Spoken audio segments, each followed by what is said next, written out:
Aisha reported that there was a solar eclipse in the time of the Messenger of Allah.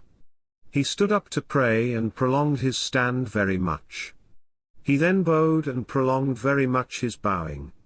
He then raised his head and prolonged his stand much, but it was less than the duration of the first stand.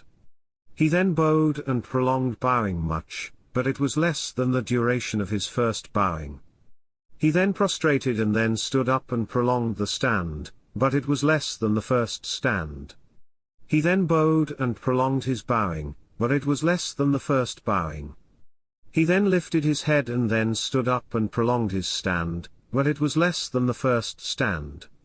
He then bowed and prolonged bowing and it was less than the first bowing. He then prostrated himself, then he turned about, and the sun had become bright, and he addressed the people.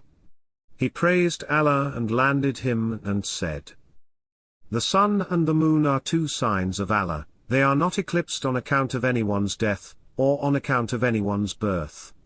So when you see them, glorify and supplicate Allah, observe prayer, give alms. O Ummah of Muhammad, none is more indignant than Allah when his servant or maid commits fornication. O people of Muhammad, by Allah, if you knew what I know, you would weep much and laugh little."